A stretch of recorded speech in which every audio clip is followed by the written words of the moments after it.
আপনারা দেখছেন AGT live 24/7। आप देख रहे हैं एजीटी लाइव 24/7।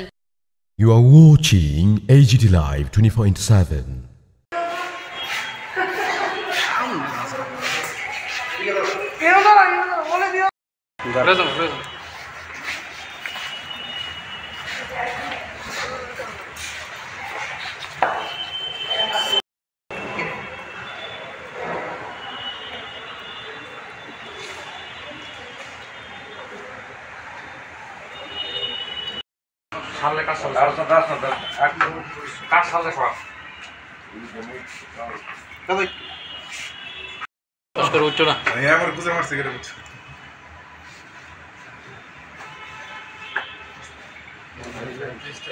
एक्चुअली ধারাবাহিকভাবে নেশা বিরোধী অভিযান যেটা সেটা উভয় থানাতেই চলছে। আমাদের পশ্চিম থানা গতকালকেও করেছে, আজকেও হয়েছে।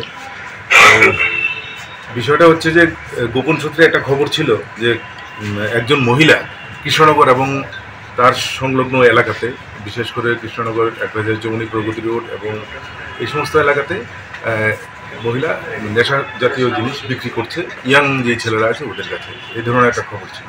সেটার উপর ভিত্তি করে একটা অফিসারের টিম তৈরি করা হয় পশ্চিম থানা, ওসি রানা চ্যাটার্জির নেতৃত্বে। সেখানে সব অফিসাররাই ছিলেন যাদের দেখছেন, এবং সাথে মহিলা অফিসারও ছিল। তো অ্যাকর্ডিংলি গতকালকে যে মহিলার প্রতি আমাদের টার্গেট ছিল সেই মাধুরী দেববর্মা, ওর বাড়ি হচ্ছে ওল্ড কালীবাড়ি লেন। ওর কাছ থেকে প্রায় 9 গ্রামের মতো হিরোইন পাওয়া গেছে এবং অনেকগুলি কোটা পাওয়া গেছে, যেগুলির মধ্যে ওর এগুলি বিক্রি করা, মানে ঢুকিয়ে ব্রাউন সুগার ঢুকিয়ে বিক্রি করা হয়।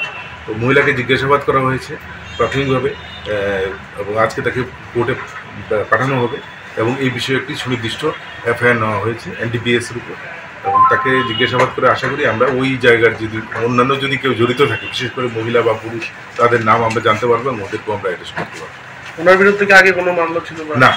কোনো মামলা ছিল না, এই প্রথম আমরা ওনাকে আইডেন্টিফাই করতে পারলাম এবং উনি নেশা বিক্রির ক্ষেত্রে সম্পূর্ণভাবে জড়িত। বাজার মূল্য কত হবে? 1 লাখ তো হবেই। প্রসঙ্গে অন্য কেউ কি জড়িত আছে সেটা আমরা ওই পুলিশ রিমান্ডে আমরা জিজ্ঞাসাবাদ করবো। রিমান্ডের প্রেয়ার সহ আজকে আমরা করে পাচ্ছি, সঙ্গে আইফোন সবই আছে। কতদিন ধরে এই ব্যবসার সাথে জড়িত সেটা তো এখন আমরা বললামই তো, উনি তো রিমান্ডে যখন আসবে তখন বিস্তারিত আমরা জিজ্ঞাসাবাদ করে জেনে নেব। আগের দিনে ছেলেরাই এই ধরনের নেশা বাণিজ্য করতে, এখন মহিলারাও জড়িত করছে। এটা দেখলাম আমরা এই প্রথম, আপনারাও দেখলেন, আমিও দেখলাম।